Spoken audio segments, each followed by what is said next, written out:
গভীর রাতে তুমি ফোন টিপে ঘুমাও,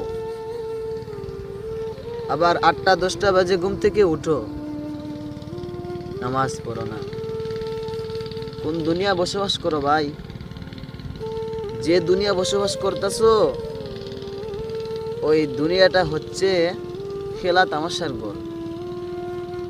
মাঠের মধ্যে যেমন মানুষরা খেলতে গেলে খেলা শেষ হওয়ার পর সবাই সবার বাড়িতে পৌঁছে যায়, ঠিক তেমনি ভাবে যেদিন আমাদের হায়াত ফুরে আসবে আমরাও সবাই চলে যাব এই রবের কাছে। যদি তুমি সেই খেলাটার মধ্যে ভালো রেজাল্ট করতে পারো তাহলে তার পুরস্কার তুমি পাবে খেলা শেষে। এই দুনিয়ায় থাকা সত্ত্বে যদি তুমি সেই খেলাটারে ভালোভাবে খেলতে পারো তাহলে কবরেও শান্তি পাইবা, আখিরাতেও শান্তি পাইবা, এমনকি আল্লাহর আরশে তোমাকে জায়গা দেওয়া হবে।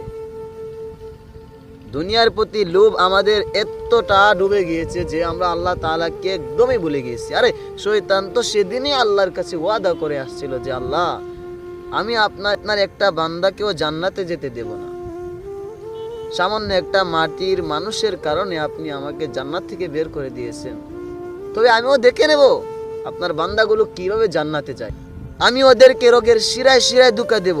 ওরা যদি মসজিদের মধ্যে যেতে চায় আমি তাদেরকে বাজারের হাটের মধ্যে নিয়ে যাব, দোকানের মধ্যে নিয়ে যাব, অশ্লীল গান বাজনাতে নিয়ে যাব, তবুও আমি আপনার আমল করতে দেব না। মাবুদ, মনে রেখো, এইভাবে ওয়াদা করে আসছিল সেই শয়তান। আজকাল আমরা সেই শয়তানের ধোঁকায় পড়িয়ে যা ইচ্ছে তাই করতেছি।